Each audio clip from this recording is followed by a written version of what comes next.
Sahabat risalah kehidupan. Semoga sahabat selalu dalam lindungan Allah dan segala hajat yang dilangitkan secepatnya terkabul. Langit dan bumi menjadi saksi bisu akan sebuah kisah penciptaan yang agung, manusia pertama yang mulia yang diciptakan dengan kasih dan kebijaksanaan Allah Subhanahu wa Ta'ala. Manusia pertama yang diciptakan oleh Allah dengan tangannya sendiri untuk mengemban amanah sebagai nabi pertama yang dipilih Allah guna menyampaikan tauhid sekaligus menjadi pemimpin pertama di muka bumi. Allah memberitahukan keinginannya untuk menciptakan Adam dan keturunannya yang saling menggantikan peran satu sama lain. Dalam surat Al-Baqarah ayat 30, Allah berfirman, "Ingatlah ketika Tuhanmu berfirman kepada para malaikat, sesungguhnya aku hendak menjadikan seorang khalifah di muka bumi." Mereka berkata, "Mengapa engkau hendak menjadikan khalifah di bumi itu orang yang akan membuat kerusakan padanya dan menumpahkan darah? Padahal kami senantiasa bertasbih dengan memuji engkau dan mensucikan engkau." Tuhan berfirman, "Sesungguhnya aku mengetahui apa yang tidak kamu ketahui." Para malaikat bertanya untuk mencari tahu dan mengungkap hikmah di balik penciptaan Adam dan keturunannya. Bukan untuk membantah, menghina, atau mendengki terhadap keturunan Adam seperti yang dipahami oleh sebagian mufasir. Mereka berkata, "Apakah engkau hendak menjadikan orang yang merusak dan menumpahkan darah di sana?" Sebelum saya melanjutkan, mohon tonton video ini sampai selesai agar tidak ada kesalahpahaman dalam memahami isi cerita. Jangan lupa subscribe, like, dan berikan komentar positif agar kisah ini semakin naik dan tersebar. Sahabat risalah kehidupan. Kerusakan dan pertumpahan darah sudah pernah terjadi sebelum Adam diciptakan. Hal itu dilakukan oleh para jin dan hen, sekelompok jin. Jin sudah ada 2000 tahun sebelum Adam diciptakan. Mereka saling menumpahkan darah hingga akhirnya Allah mengirim pasukan malaikat untuk menghalau mereka ke semenanjung-semenanjung lautan.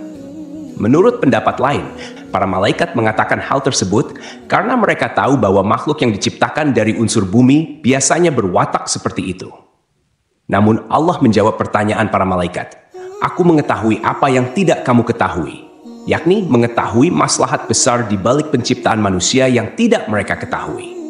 Maksudnya, di antara manusia akan muncul para nabi, rasul, siddiqin, dan syuhada. Allah menjelaskan sisi kemuliaan Adam terkait ilmu yang melebihi malaikat. Dan dia ajarkan kepada Adam nama-nama benda semuanya. Allah menciptakan Adam dengan tangannya sendiri sebagai bentuk penghormatan kepadanya. Dia menciptakan Adam dari tanah liat kering, dari lumpur hitam yang diberi bentuk. Kemudian meniupkan ruh ciptaannya pada Adam. Ketika ruh ditiupkan, Adam bersin dan mengucapkan, "Alhamdulillah," memuji Allah atas izinnya. Allah kemudian menjawab, "Semoga Rabbmu merahmatimu. Hampirilah segolongan malaikat yang sedang duduk, lalu ucapkan salam kepada mereka." Adam kemudian mengucapkan, "Assalamualaikum." Para malaikat menjawab, "Waalaikumsalam warahmatullah." Setelah itu, Adam kembali menghadap Rabbnya. Allah berfirman, "Itulah ucapan salammu dan ucapan salam antara kamu dan mereka."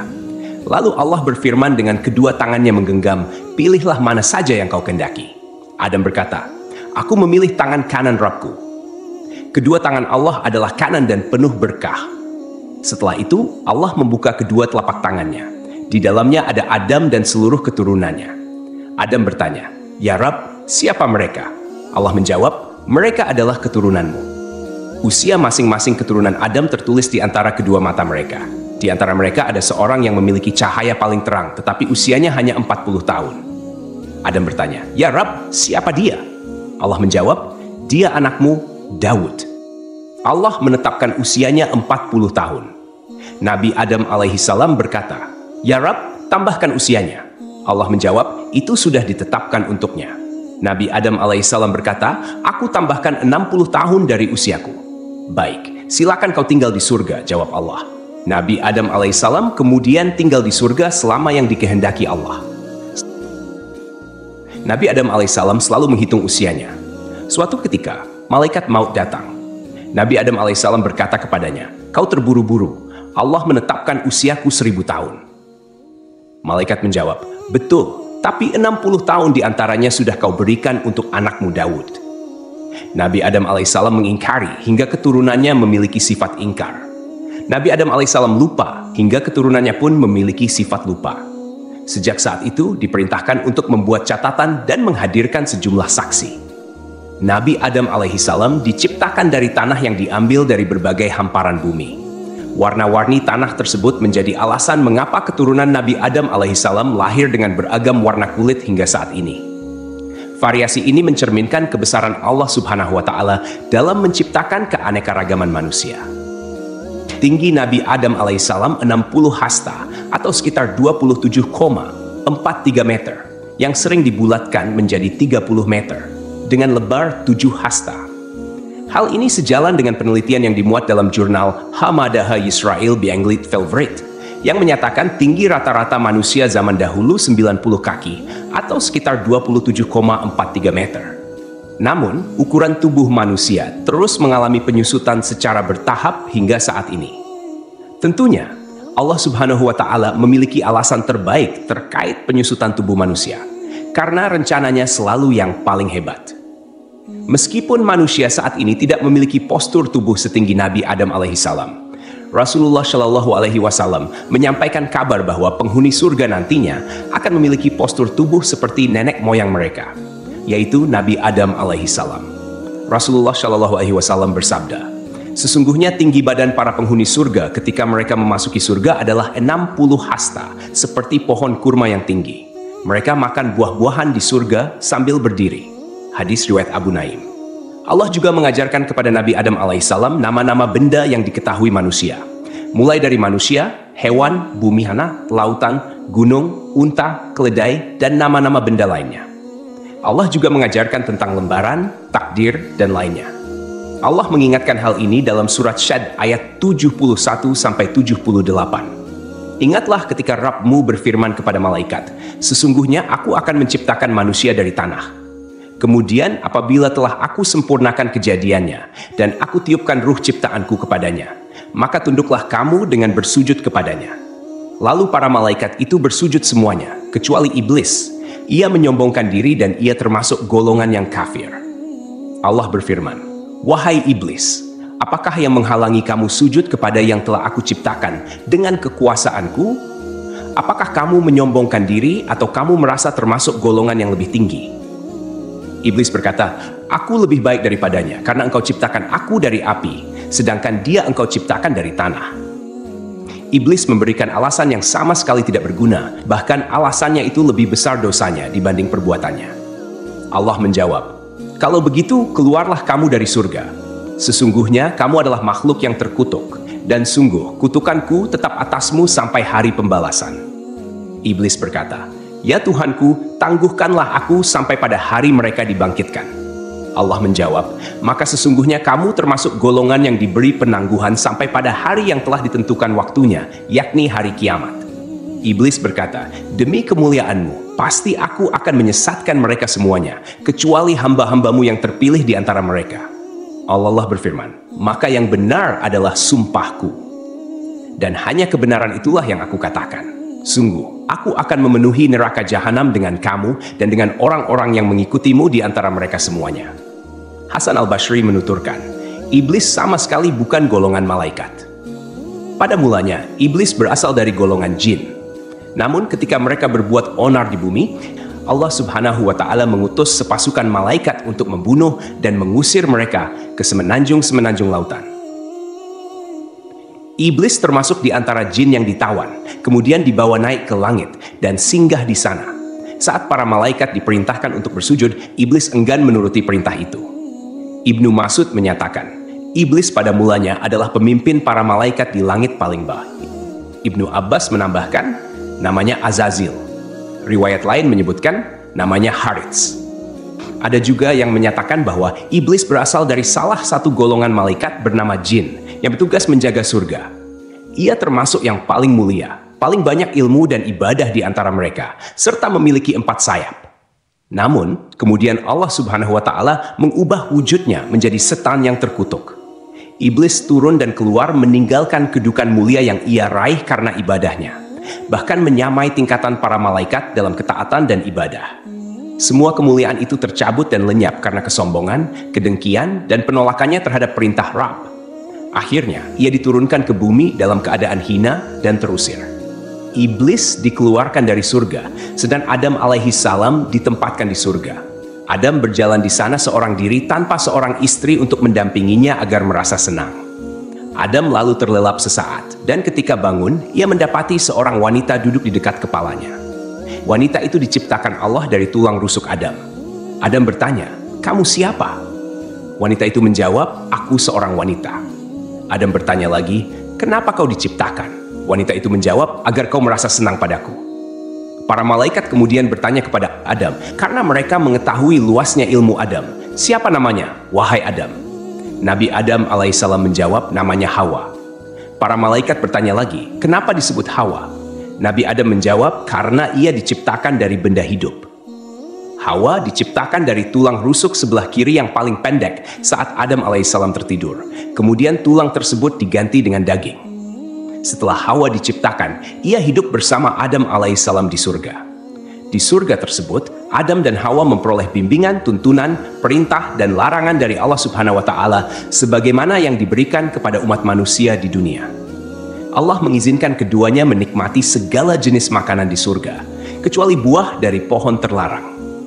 Para mufasir memiliki berbagai pendapat terkait pohon dan buah terlarang ini. Sebagian ulama berpendapat bahwa yang dimaksud adalah pohon anggur. Orang-orang Yahudi menyebutkan bahwa pohon tersebut adalah gandum, sementara sebagian ulama lainnya mengatakan buah itu adalah kurma. Abu Aliyah menyatakan siapapun yang memakan buah pohon tersebut pasti mengeluarkan hadats, dan di surga tidak pantas ada hadats.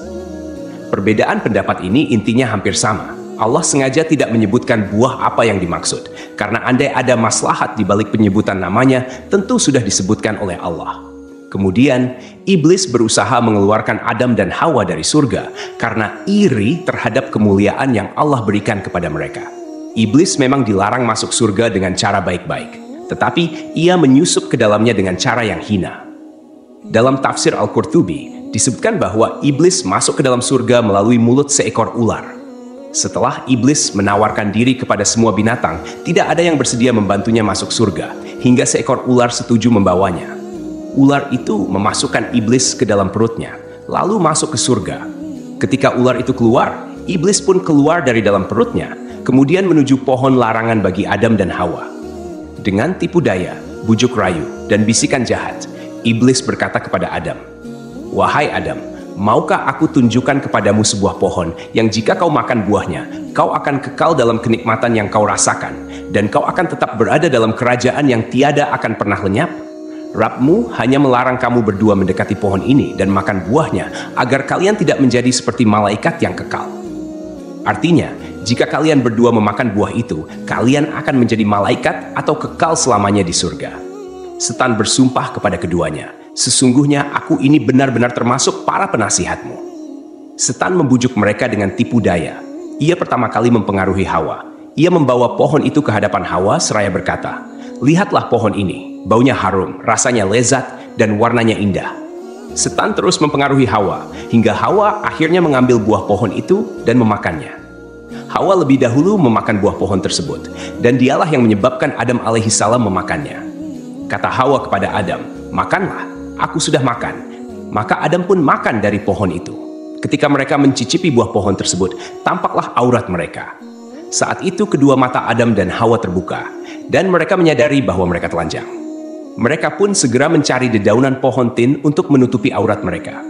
Melihat auratnya, Adam berlari di surga, hingga sebuah pohon mengait rambutnya.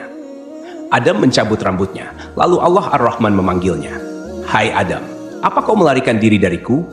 Adam menjawab, "Ya Rabb, aku tidak melarikan diri darimu, tetapi aku malu." Jibril kemudian melepas tiara dari kepala Adam, dan Mikail melepas mahkota dari keningnya. Allah berfirman, "Bukankah aku telah melarang kamu dari pohon itu, dan aku telah mengatakan bahwa sesungguhnya setan adalah musuh yang nyata bagi kamu berdua?" Adam dan Hawa berkata, "Ya Rabb kami telah menzalimi diri kami sendiri." Setelah menyadari kesalahan mereka, Adam dan Hawa memohon pertaubatan kepada Allah. Allah menerima taubat mereka, namun tetap memberikan hukuman atas pelanggaran yang telah dilakukan. Keduanya dikeluarkan dari surga dan diturunkan ke bumi. Allah berfirman, "Turunlah kalian dari surga menuju bumi, dan kalian akan menjadi musuh satu sama lain. Kalian akan memiliki tempat tinggal di bumi sampai batas waktu tertentu. Al-A'raf. Ular yang membawa iblis ke dalam surga juga dilaknat. Kakinya dilenyapkan sehingga menjadi bagian dari perutnya dan dijadikan permusuhan antara ular dengan manusia. Karena itulah kita diperintahkan untuk membunuh ular. Rasulullah Shallallahu Alaihi Wasallam bersabda, hari terbaik yang matahari terbit pada hari itu adalah hari Jumat. Pada hari itu Adam diciptakan, pada hari itu ia dimasukkan ke surga, dan pada hari itu ia dikeluarkan darinya. Para ulama memiliki pendapat berbeda mengenai lokasi diturunkannya Adam dan Hawa di bumi. Pendapat mayoritas menerima bahwa Adam dan Hawa diturunkan di dua tempat yang berbeda, lalu kemudian bertemu di Arafah. At-Tabari, At-Tabrani, Abu Nuaim, dan Ibnu Asakir meriwayatkan bahwa Adam alaihissalam diturunkan ke bumi di India. Pendapat ini berdasarkan hadis dari Abdullah bin Umar dan Abdullah bin Abbas. Sementara itu, menurut pendapat ini, Hawa diturunkan di Jeddah. Riwayat lain menyebutkan bahwa Adam dan Hawa diturunkan di Syafa dan Marwah. Adam di Syafa, sedangkan Hawa di Marwah. Al-Auza'i meriwayatkan bahwa Adam tinggal di surga selama 100 tahun. Riwayat lain menyebutkan bahwa ia tinggal selama 60 tahun, menangisi surga selama 70 tahun, menangisi kesalahannya selama 70 tahun, dan menangisi anaknya yang terbunuh selama 40 tahun. Hadis riwayat Ibnu Asakir menyebutkan bahwa hari penciptaan Adam dan hari ia dikeluarkan dari surga sama-sama terjadi pada hari Jumat. Jika hari itu dihitung dengan ukuran hari dunia, maka pendapat ini masih memerlukan kajian lebih lanjut. Sebagian ulama mengatakan bahwa jika Adam dikeluarkan dari surga pada hari yang berbeda dengan hari ia diciptakan, atau jika ukuran hari di surga setara dengan 6.000 tahun hari dunia, sebagaimana yang diriwayatkan dari Ibnu Abbas, Mujahid, dan Dahak, serta dipilih oleh Ibnu Jarir, maka Adam tinggal di surga dalam jangka waktu yang sangat lama. Ibnu Jarir menjelaskan bahwa Adam diciptakan pada saat-saat terakhir hari Jumat, yang lamanya setara dengan 83 tahun 4 bulan dalam hitungan waktu dunia. Karena pada saat Adam masih berbentuk tanah yang berwujud dan ruh belum ditiupkan, ia bertahan selama 40 tahun dalam kondisi seperti itu. Selanjutnya, Adam berada di surga sebelum diturunkan dari sana selama 43 tahun. Wallahu alam. Allah menurunkan Adam dari surga ke bumi dan mengajarkan segala kerajinan padanya. Allah membekali Adam dengan buah surga, hanya saja buah-buahan dunia berubah, sementara buah-buahan surga tidak berubah. Allah berfirman, "Wahai Adam, sungguh aku memiliki tanah haram tepat sejajar dengan arsiku, maka pergilah lalu bangunkan sebuah rumah untukku di sana, lalu kelilingilah rumah itu seperti para malaikat mengelilingi arsiku."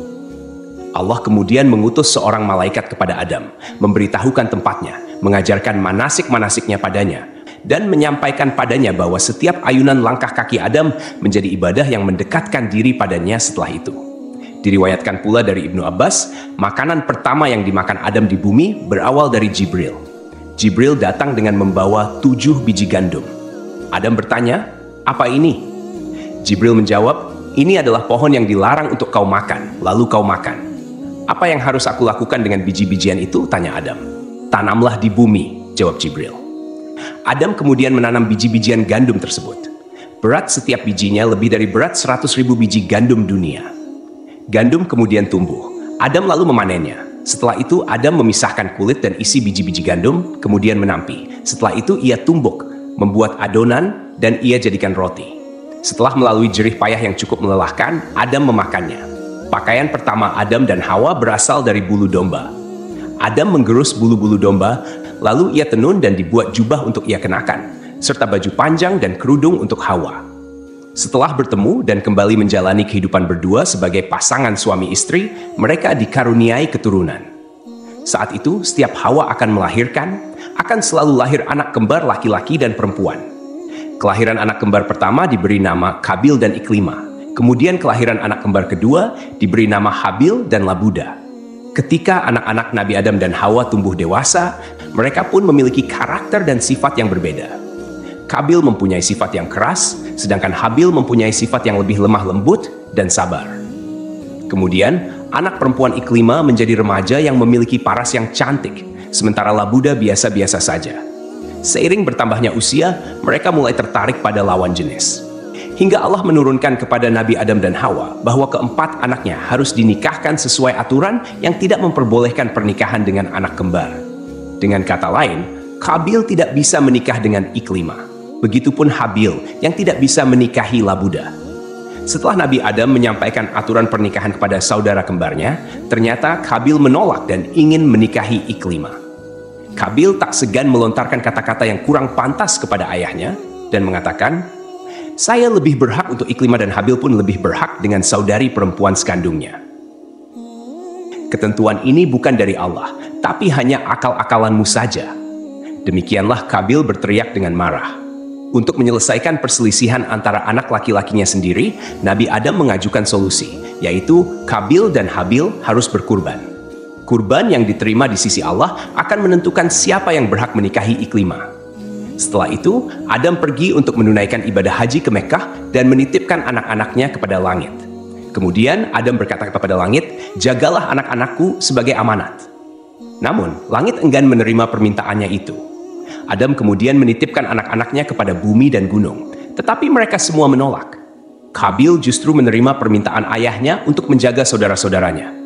Maka Adam berkata kepada Qabil, "Ya, pergilah engkau.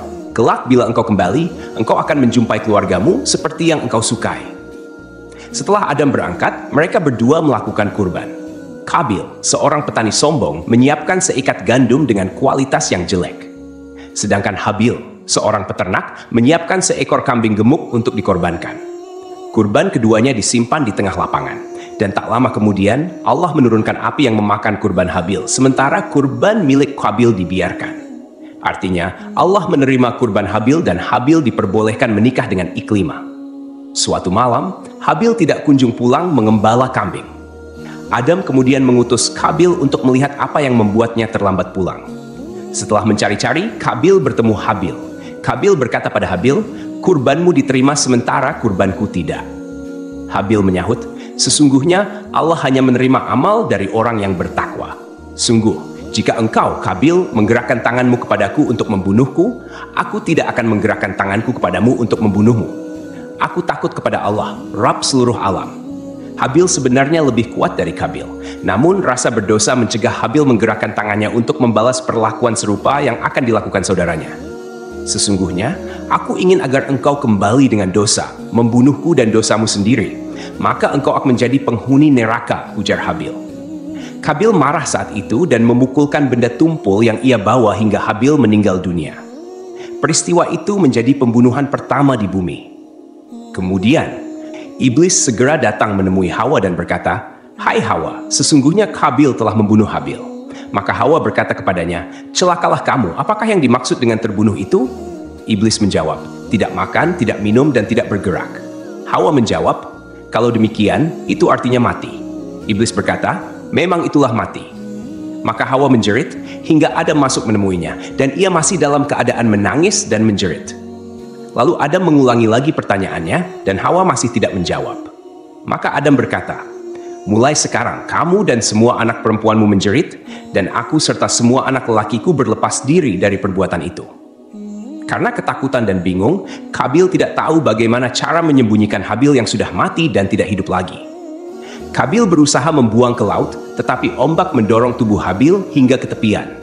Akhirnya, Qabil memohon ampun kepada Allah dan bertaubat atas segala perbuatannya. Sampai akhirnya, Qabil melihat seekor burung gagak di atas pohon dan seekor burung gagak mati.